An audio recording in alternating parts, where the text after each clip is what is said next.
I am Dominique McMullan and you are listening to the Image Wellness Project, recorded here in the beautiful, iconic offices and sponsored by Activia and Irish Life Health. This is the podcast where each week we explore the multitude of ways in which we can nourish our minds, our bodies and our souls. Today I am joined by the gorgeous Naoise Ní Bhrion, or otherwise known as Yoga le Naoise. Naoise is a 500-hour certified yoga teacher with a difference. Her love of the Irish language and her Techno Yoga classes challenged preconceived notions about yoga and indeed about wellness and well-being generally. I am so excited to talk to her today. So Naoise, welcome. How are you? I am doing great. Yeah? I'm Did you so have a happy good to be morning? here. I did. It was a different Thursday morning to usual. Usually I go to my run club. Yeah. But this morning I woke up and I knew I needed more rest. I think my body's really feeling the change in the season. Yeah, it's cold today. Yeah. Yeah. So I just slept in, went to a coffee shop, journaled. It was great. Nice. I needed it. That's a really nice morning. Do you often do journaling? All the time. I've been journaling since I was 14. Really? Yeah. We were only just talking about it about 10 minutes before you arrived. I've been journaling since I was about, I'd say 8 as well. Wow. Now on and off, there's years that I won't touch it and years I come back to it. But it's a real therapeutic, cathartic, beautiful thing to do. Even if you're only writing a few words on each day. Yeah. No, it honestly is. It's such a powerful tool. Do you do it in Irish? Sometimes. Yeah. Sometimes. I have this Moon Mana journal. Have you ever heard of Moon Mana? No. They're a gorgeous brand that make these journals with the Celtic seasons and the moons, and I used to journal that one in Irish just to practice. Sometimes if I don't want people to see what I'm writing. Smart. Yeah. So for people who don't know, tell us about what you do. Describe to me your work. So I am a yoga teacher, an event host, a retreat host, and I would just say a wellness facilitator. And yeah, I'm just very grateful to be living it through my passion. Yeah, it's a nice thing to be able to do. Yeah. And you're kind of best known for Techno Yoga, which I've witnessed before. I kind of walked past it to you practicing it at Electric Picnic, and I saw you at Wellfest as well, and it's a huge following. People love it. So can you tell me about it, how the idea came about and what it means to you? Yeah, definitely. It was probably back in the lockdown, and I was doing a lot of practicing by myself, and I've been a festival goer since I was 17, and I love nights out with live DJs, and I was very into my asana practice, my physical practice at the time. And I used to play my favorite electronic music with my practice. And I just remember feeling so fueled and charged up by the music. And it got me into such a trance-like state that I kind of had this vision of just a big room of people flowing with a sequence. I love creative sequencing. If you come to my classes, I'm just... Yeah, I love making my own sequences, and I had this vision of everyone flowing with the beats, with my cues, and everyone's just feeling in their flow state and kind of creating that techno vibe. And I remember going for a coffee with my friend. I was probably 22 or something, and telling him, and I didn't think I'd ever do it. I was just I just had this idea, it just came out of my mouth, and he was like, you have to do it. And I was like, no way, I'm not ready, I'm not there, blah, blah, blah. And then he invited me to this event. He was a videographer. And I went to the event and I felt really nervous and scared because I didn't know anyone. And I went to the event, and it was a fitness event that he was videoing, and everybody was on these trampolines. And a man turned to me and he told me about this warehouse space he had. He was working for a fitness brand, and he was like, and then my friend was like, she does Techno Yoga. He's like, well, come do it in my warehouse. Wow. 80 people signed up, and I did my first ever Techno Yoga. Hang on, pause. Yeah. Sorry. 80 people signed up. Where did you put it? You just put it out on your Instagram? And it was through their fitness brand. So they had this big open warehouse day where their community was coming in and out. They had lots of different fitness and yoga people doing things. But then my one got the most, I think, pickup. Everyone was like, Techno Yoga. And then I was like, oh my God, my heart. I was like, I have never even done this before. And now I'm doing it. And I think that just shows as well when you, going to that event was scary. And I said my vision to my friend, then all of a sudden it actually was happening. And I kept just saying to myself, you wouldn't have the opportunity if you weren't ready for it. Yeah. So I did it. and everyone loved it. And I loved it. It was really fun. And then I kept hosting the events, just myself and my speaker, renting different spaces around Dublin.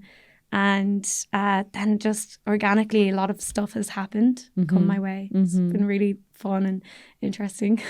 Do you believe in putting things out into the universe and then the universe listening? Yeah, 100%. Yeah.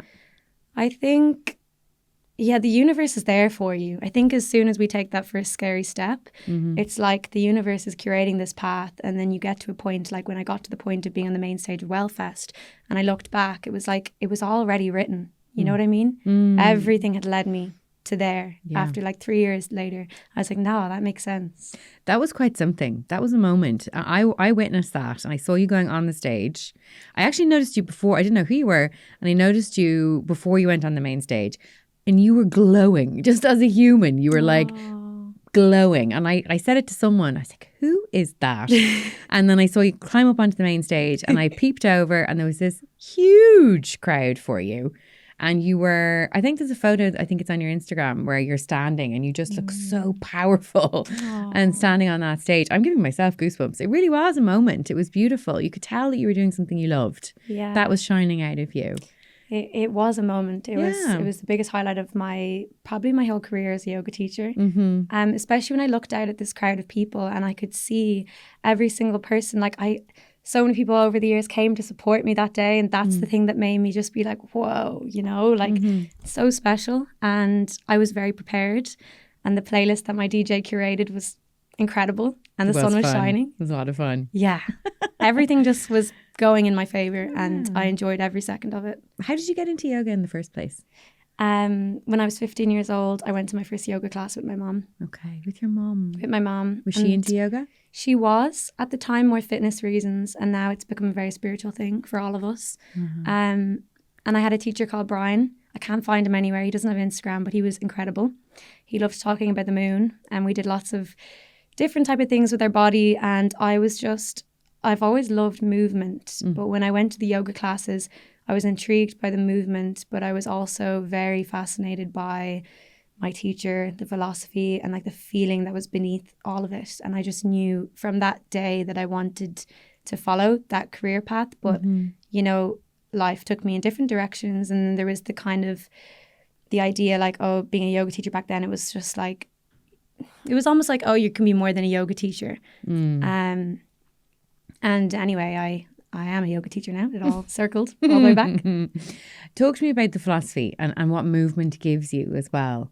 I mean, I know people talk about the feeling, that buzz after a yoga class. Is that what you mean by what movement gives you? Or is it deeper than that? I think it's deeper.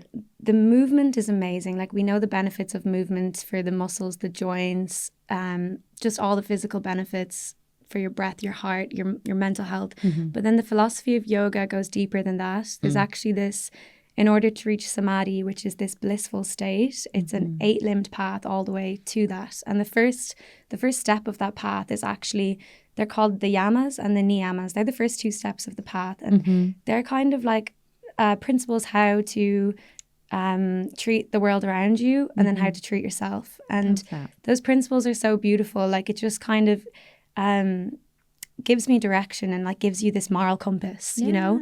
And in a yoga class, you can embody those different principles in the class. So like, the teacher might base the yoga class. It could be a very physical class, but if the teacher is constantly coming back to a principle from the ancient texts like ahimsa, it's kindness, compassion, and if the teacher is constantly interweaving that into the sequence, all of a sudden you've left that yoga class and it's been so transformational. You know, you feel like you have this warm hug, and you integrate that into daily life in a very powerful way, because the yoga practice really happens when you step off that yoga mat. So that there's the physical, and then you connect deeper and deeper, and then you bring that back out to the world, I think. It's beautiful. Yeah. It's funny, people talk about yoga in so many different ways, and I think it means different things. It's not like religion, actually. I think it means a lot of different things to different people. Definitely. And you can interpret it lots of different ways as well. It's beautiful to hear you talk about it. Yeah, I definitely agree with you. And like, what yoga means to me will change through different phases of my life. Like, for a while, I used to just say yoga is living the life I love and loving the life I live. And now for me, yoga is connection and human connection, being in community. For others, yoga is a very healing practice, you know, for trauma and stuff like that. So it's just this huge ancient tradition that gives us so much support. When you talk about yoga as a way of building community and coming together, and then when you add techno on top of that, what I think is really interesting there is dance floors and nightclubs and those kind of spaces are less frequented now. I think that's fair to say than they were maybe when I used to go to them. Definitely less frequented now. And I wonder whether the popularity of your techno yoga is because there's a gap that people crave a space where they can come together and kind of get out of their minds and into their bodies a little bit. And I wonder whether you see that and you see people enjoying that and having that impact on people. Yes, you're definitely right there. Like my events are now on Friday nights or Thursday nights, and they're just fully booked. Love it. And so times are definitely changing, and people are craving that, and they feel like they've been out, you know, because they are engaging with that high intensity music, moving the body, feeling free. And I like to also like have kombucha in glass bottles, and there's a little connection at the end, and then you also just get to wake up early the next day. And not feel awful. Feel good, in fact. Feel great. It's just giving people something unique, and I think it's catching the wave that's happening right now where like people are craving connection, real connection, community, feeling good in their bodies. Do you think we're missing connection now?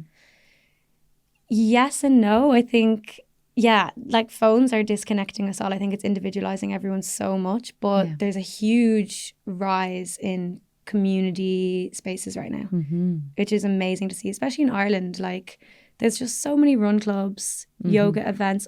Like the wellness space in Dublin is quite small, so like you get to know everybody, and like people are doing bits. Like recently there was this video on RT, and I was actually videoing someone in the States doing their big yoga event on the beach. And I just remember all us teachers were just like, hey, like, look right over here. Yeah. Killiney Beach, like Mora, Sunrise Clubbers, you know, it's all happening. Yeah. And it gives me a lot of hope, definitely. And that word community is really overused, as is the word wellness, actually. But in the way you're talking about them, you really truly do mean community and wellness in their most real sense. You know, human beings actually spending time together, connecting with each other around a shared value in a shared space, you know, and that is magical. There's something magic about that. And you're creating that. I mean, it is a special thing to bring to humanity, you know? Yeah. I'm learning so much from it. Like a lot of my friends all moved to Australia or in Europe, and I think the thing that's kept me here is that the community. And talk to me about, I've heard you say before that techno music, the rhythms and the structures of the actual music itself mirrors yoga and its movements and its structures. Can you tell me about that? I think that's fascinating. Yes. So the Techno Yoga event, the name might be slightly deceiving. There's probably like one or two techno songs in the set list. So really this set list that I curate with the DJ or myself, it's following the arc of a yoga class. So it could be like quite down-tempo beats, a mixture of different electronic music, and it's all building towards that peak pose of the yoga class. And that's when I'd play the techno, like the high RAM music. What's a peak pose? So when you're sequencing a yoga class, you can have a peak pose. So like say if the peak pose is dancer pose, right? It's a balance. You're holding your leg. It's a heart opener. You're stretching your hip. So every pose that you sequence in the class leading up to that peak pose should be opening up those areas of your body. So when the student gets there, they actually might surprise themselves and just like open into it. And just do it. Yeah. And that's where you're hitting the like peak music. You've got the most energy, the biggest rhythm. Yes. And then like we might release and just like shake it off. Yeah. You know, let people be free for a bit. I like Sahaja. It's like free flowing yoga, like intuitive movement. And sometimes, you know, you're holding that strong pose. People are sweating, breathing. And then it's just like release and shake it off. Do you play Taylor Swift?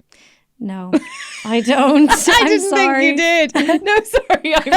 I'm not a Taylor Swift fan, but twice there you said shake it off. And I was like, is this a reference to the music? Vocal in a little beat. That could be cool. I don't think it would be cool. I'll give you a shout out if it happens. Yeah, please do. I'll come along if you do that. Yeah. I'm going to take a moment here to interrupt the episode to tell you about another podcast made by us here at Image called Image the Motherload. It is a podcast made for mums who work inside and outside the home to help them feel a little bit more seen and a little less alone. We are joined by the most incredible experts and mothers who join us to tell us their individual beautiful stories. Come on over and have a listen. Think of us as your new village because we're here to lighten the load. And I want to talk about as well your boyfriend, who you've talked about gender inclusivity in your classes and about how yoga is so often viewed as this space for women. And your boyfriend comes along and he stays up the front and he partakes, and how powerful that is for lads who yoga is just as much for as it is for women. I know. I'm so proud of him as well. Like, he was so scared the first few events because we get like over 200 people sometimes. Yeah. And it's funny because yoga actually came for men in India.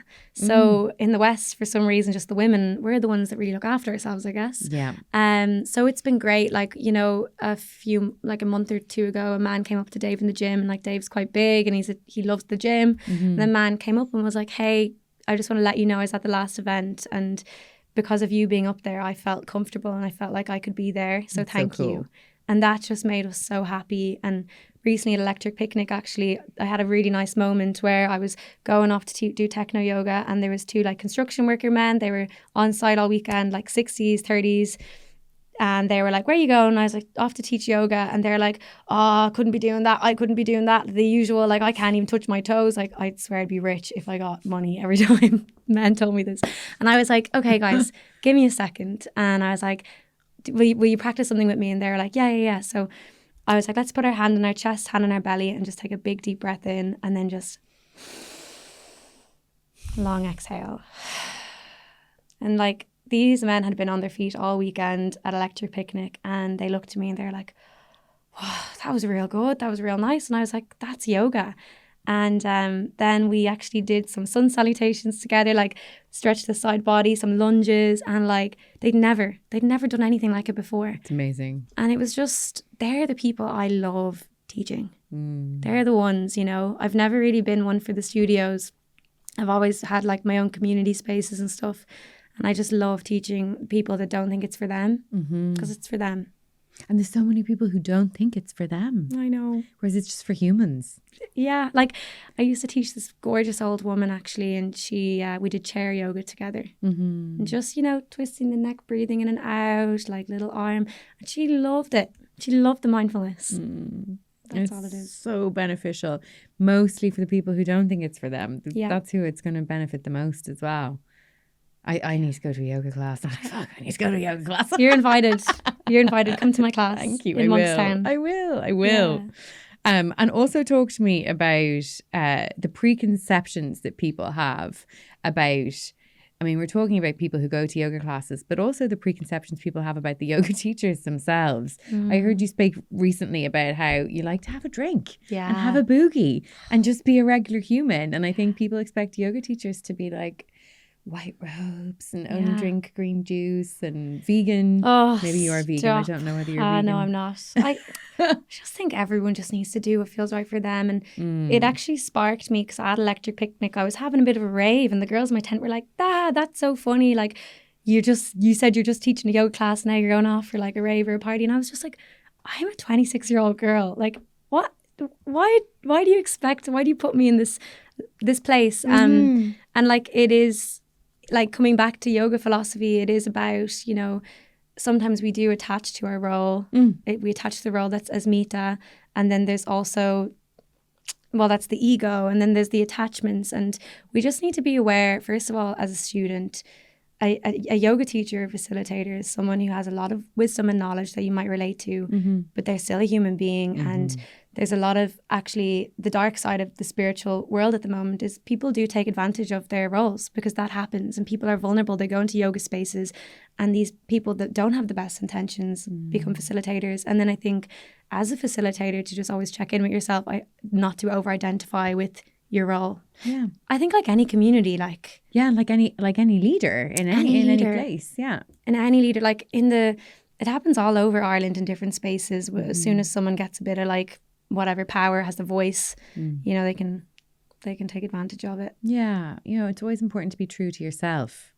Is that important to you, turning up on the mat to feel like you're, and it's a hard thing actually to do sometimes, but to tune into your authentic self and to be your full, authentic, messy, beautiful self at all times if you can. Yeah. Then the more I lean into that part of me and just me, the more I lean into me, the more I realize that's all people want. And I think actually that's one thing that I felt at Wellfest. Like I was so nervous before this huge weekend. I was doing like 5 classes, one on the main stage, and just after one day I realized people just want you and they just want your personality. And yeah, there's no such thing as being perfect. No. It's really nice actually when that clicks inside. Yeah. It's like, great. I've only realised that the last few years, and I actually think it's a secret to life. Yeah. Yeah. Oh, stop. As a podcast host, like I'm sure it just gives you so much more like just courage to just go for it and have conversations. And I think people are very smart and they can feel in their bones if the conversation you're having or the way you're being or the way you're teaching is inauthentic. They can sense it, you know, and when you are being authentic, there's lots of chat about the vibrations. Right? It's the highest vibrational frequency you can give out when you're being your authentic self. Yeah. And I do think people can tell when you're just leaning into you. Yeah, I completely agree. And sometimes before I do an event or like a Techno Yoga event or a 4-hour event, it's my Irish events, I try to set like an intention and, you know, an intention for the whole class, how I want it to look. And sometimes I meditate for a minute. I'm like, what do I need right now? And maybe at that time in my life, it's like, I just need to feel more connected with nature. And then I'll teach from that place. And that's the intention of the whole thing. And that makes it extremely authentic because it's coming from in there first, you know? Yeah. It's really, it's special. Yeah. Do you meditate a lot? At the moment, I should meditate more. Me too. I think everyone always says that. Does. Yeah. I love breath work. I go to the sauna and I do breath work, and that's very grounding. Beautiful. Yeah, I love a sauna. I haven't been in a while, actually. God, they're fab, aren't they? Yeah, very good for bringing you into your body. Yeah. I love them. Obsessed. Oh, I love the cold plunge though too. Me too. Yeah. And I was never one for sea swimming, but I manage a cold plunge. I like a cold plunge in a sauna. Yeah. Oh. You touched on the Irish language there. Yeah. I'd love to talk about that. My Irish is abysmal, and I'm sure everyone says that to you as well. But it is terrible. I did ordinary in school and was never encouraged to do Irish. But I'd love for you to talk about it, about what it means to you. You teach yoga classes in Irish. And are you holding a Gaeltacht type of retreat soon, did I see? Tell me about that. Yeah, that's a big question. So this Sunday, I have a group of 40 coming up the mountains to Glencullen to a sauna venue my friends run, Techno Yoga, and we're going to have yoga Gaeilge, we're going to have ceola Gaeilge, little circle cora, and I have lovely little cards with nice sentences and words for people to use. Everybody has tea mugs and treats and nice face masks. So it's just like this whole wellness morning with all Gaeilge. And I actually get lots of Brazilians, Argentinians that come to my classes and events Gaeilge. They have so much appreciation for it. Okay, wow. So it's been amazing. I grew up speaking Irish in school, so I was really lucky. Now I know that was lucky, you know, my whole education Gaeilge. And then I studied in college, didn't use any Irish, and then when I reconnected with the language, changed my name to Yoga le Naoise. You know, I feel like an imposter syndrome still. I think we all do, and because I think my Gaeilge is so rusty, but that's why I do it, because it's a language to be lived. It needs to breathe. There's a spirit in the language, and it's there, and it doesn't have to be in the confines of a classroom. It doesn't have to be something that was graded. So when people get to do yoga Gaeilge, it's very healing for them. You know, if you got to experience it, it might give you this whole other perception of the language. And so people who are coming to your yoga as Gaeilge don't have to necessarily speak Gaeilge. Like if Brazilians are coming, so how do they know what to do? They're just watching you. Yeah, so that's actually one of the benefits of having Dave there. Dave does the demos, and sometimes I walk around and I speak and I try to sprinkle a bit of English. Like when I first started the Torara events, Torara is the Irish for take care, but it actually directly translates to give care. So this event, it's all about giving. I love that.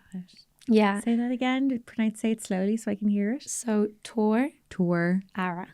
Tor Ara. Tor Ara. And it's a really nice like phrase to say if you're saying goodbye to someone, like Slán Tor Ara. You know. So I loved that. And Tor Ara, it's about, you know, it's always on Sundays. It's about giving care to yourself. So people come, they get to have a moment of mindfulness for themselves. And then I always say it's Tomadik Tor Ara Don Changa. We're looking after the language as well by engaging with it.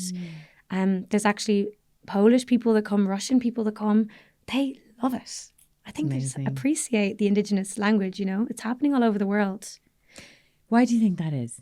I think there's a few reasons. I think like because of globalization, people are starting to, you know, it's kind of the one thing we have to reclaim our identity. It's like we have a language, like things are because of that. And also, I think we're just witnessing a huge reawakening. Yeah. And it's amazing. It's crazy being in the middle of it. The amount of people that want to learn Irish and text me all the time. I have a really, really cool idea that I want to do next year for this course. I'm not going to share it here, but I'm so excited about it. Watch this space. Watch this space. How'd you say that in Irish? Branagh an spás. Okay. Branagh an spás. Branagh an spás. Sinead. Yeah. Amazing. I want to practice a couple of fuckle. Couple of fuckle. Yeah. I think it's brilliant. It's really, really lovely. And Togaboge. Togaboge, relax. I know that. Yeah. You can say that to your kids. One.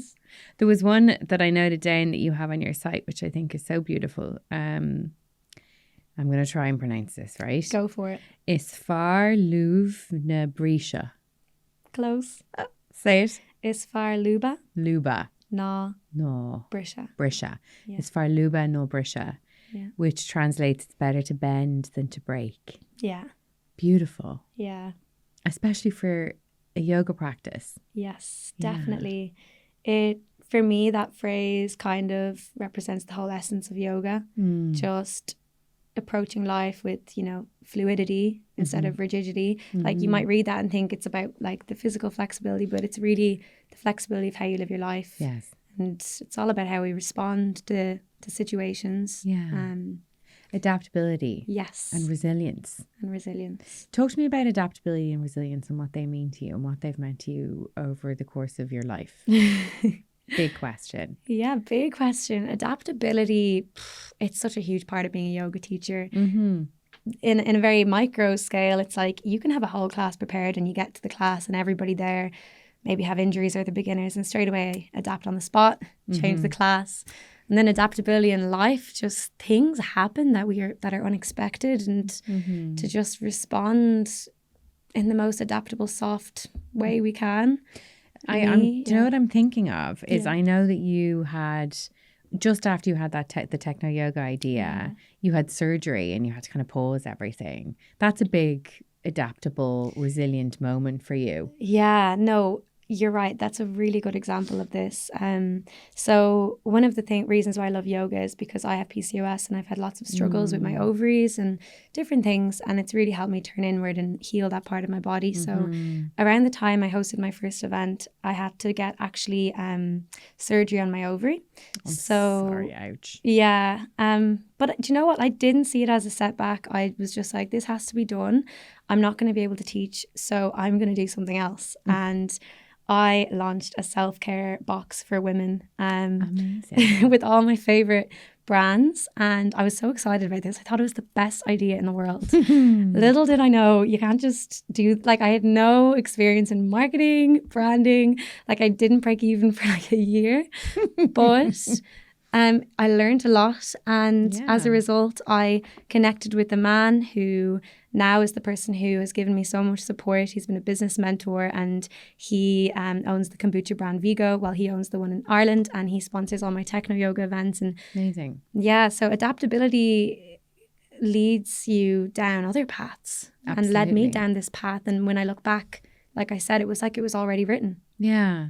And everything happens for a reason, you know. I always do believe that one thing leads to another, and something that can feel like a failure or feel like a setback is actually just redirecting you onto the path you're meant to be on. Yes. Yeah. Rejection is redirection. Yes. That's the one. Love it. Love it. And I'm sure there's an Irish phrase for that as well. Yeah. Yeah. Can't. That's really putting you on the spot. If you were able to think of that, I'd be impressed. Oh, I don't know. But the recent Shanachal I'm loving. I'm loving it. Like the Irish language, it's so poetic, so cyclical, so connected with nature. And there's a phrase, Gamer mid bio ganam sha'arish. Beautiful. And it's basically, and me and my friends love to say it at festivals when we're all together having a best time. We just chant it, Gamer mid bio ganam sha'arish. It means, may we be alive at this time of year again. And the reason our ancestors used to say it, they used to say it around Lunasa, August, like times of harvest when the blackberries were really ripe. And they could just recognize the abundance all around them and how the cycle, the sweet part of the life won't last forever. So they would say this because they were very connected to the life-death cycle. And it's just nice. It's just a celebration thing to say. And yeah, it's just one of the examples of how beautiful our language is.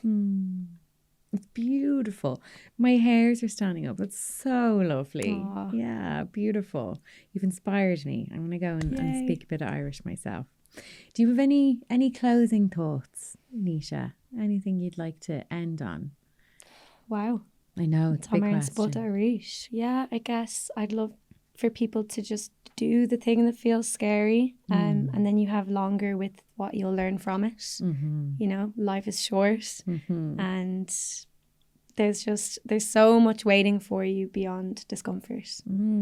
Beautiful. So much. Thank you so much, Naoise. It's been gorgeous to talk to you today. Thank you so much. Gur mila magat. Don't know what to say in return. Gramor.